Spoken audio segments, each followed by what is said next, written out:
ಕರಾವಳಿಯಲ್ಲಿ ಮಳೆಯ ಜೊತೆಗೆ ಸಮುದ್ರದ ಅಲೆಗಳ ಅಬ್ಬರವು ಕೂಡ ಜೋರಾಗಿರುವಂತದ್ದು. ನಾವೀಗ ಉಡುಪಿ ನಗರದ ಹೊರವಲಯಾಗಿರುವಂತಹ ಗುಜರ್ಪೆಟ್ಟು ಎನ್ನುವ ಪ್ರದೇಶದಲ್ಲಿದ್ದೇವೆ. ನಾವು ಗಮನಿಸಬಹುದು ಇಂದು ಬೆಳಿಗ್ಗೆಯಿಂದಲೂ ಕೂಡ ಸಮುದ್ರದ ಅಲೆಗಳ ಅಬ್ಬರ ತುಂಬಾನೇ ಜೋರಾಗಿರುವಂತದ್ದು.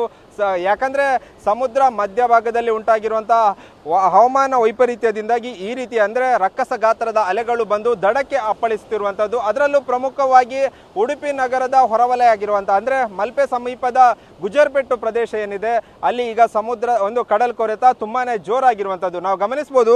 ಈ ಭಾಗದ ಜನರೆಲ್ಲರೂ ಬಂದು ಇಲ್ಲಿ ಗಮನಿಸುತ್ತಿರುವಂತಹ ಚಿತ್ರಣವನ್ನು ಕೂಡ ಗಮನಿಸಬಹುದು. ಯಾಕಂದ್ರೆ ಬೆಳಿಗ್ಗೆ ತನಕ ಈ ಒಂದು ಭಾಗದಲ್ಲಿ ಈ ಒಂದು ಅಂದ್ರೆ ಸಮುದ್ರದ ಪಾತ್ರದಲ್ಲಿ ತೆಂಗಿನ ಮರಗಳು ಇತ್ತು. ಆದರೆ ರಕ್ಕಸ ಗಾತ್ರದ ಅಲೆಗಳು ಅಪ್ಪಳಿಸಿದ್ರಿಂದ ಈಗ ತೆಂಗಿನ ಮರಗಳೆಲ್ಲವೂ ಕೂಡ ಸಮುದ್ರ ಅಂದ್ರೆ ಧರಾಶಾಯಿ ಆಗಿರುವಂತಹ ಚಿತ್ರಣವನ್ನು ಕೂಡ ಗಮನಿಸಬಹುದು. ಅದೇ ರೀತಿಯಾಗಿ ಸಮುದ್ರದ ಒಂದು ಅಂದ್ರೆ ಕಡಲ್ ಕೊರೆತ ಆಗದ ಹಾಗೆ ಹಾಕಿರುವಂತಹ ತಡೆಗೋಡೆಗಳು ಕೂಡ ಈಗ ಒಂದು ಸಮುದ್ರದ ಪಾಲಾಗ್ತಿರುವಂತಹ ಚಿತ್ರಣವನ್ನ ಕೂಡ ಗಮನಿಸಬಹುದು. ಕಳೆದ ಸಾಕಷ್ಟು ವರ್ಷಗಳಿಂದಲೂ ಕೂಡ ಈ ಒಂದು ಕಡಲ್ ಕೊರೆತ ಈ ಭಾಗದಲ್ಲಿ ಇರುವಂತದ್ದು. ಅದಕ್ಕೆ ಸಂಬಂಧಿಸಿದಂತೆ ಇಲ್ಲಿಯವರೆಗೂ ಕೂಡ ಶಾಶ್ವತ ಪರಿಹಾರ ಕಂಡುಕೊಳ್ಳದಿರುವುದೇ ಈ ಒಂದು ಕಡಲ್ ಕೊರೆತೆಗೆ ಸಮಸ್ಯೆ ಅಂತ ಇಲ್ಲಿಯ ಜನರು ಕೂಡ ಹೇಳ್ತಿರುವಂಥದ್ದು. ಇನ್ನೂ ಕೂಡ 4 ದಿನ ಈ ಭಾಗದ ಅಂದರೆ ಕರಾವಳಿ ಭಾಗ ಸೇರಿದಂತೆ ಮಲೆನಾಡು ಪ್ರದೇಶಗಳಲ್ಲಿ ಕೂಡ ಧಾರಾಕಾರ ಮಳೆಯಾಗುವ ಸಾಧ್ಯತೆ ಇದೆ.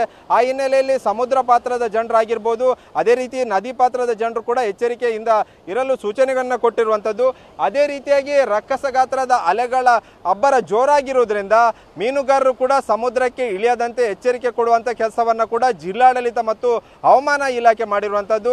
ಅದೇ ರೀತಿಯಾಗಿ ಸಮುದ್ರ ಪಾತ್ರದಲ್ಲಿರುವಂತಹ ಜನರು ಕೂಡ ಎಚ್ಚರಿಕೆಯಿಂದ ಇರಲು ಸೂಚನೆಯನ್ನ ಕೊಡುವಂತ ಕೆಲಸವನ್ನು ಕೂಡ ಜಿಲ್ಲಾಡಳಿತ ಮಾಡಿರುವಂಥದ್ದು. ಕ್ಯಾಮರಾಮನ್ ರಾಮ್ ಜೊತೆ ಪ್ರಜ್ವಲ್ ಅಮೀನ್, TV9 ಉಡುಪಿ.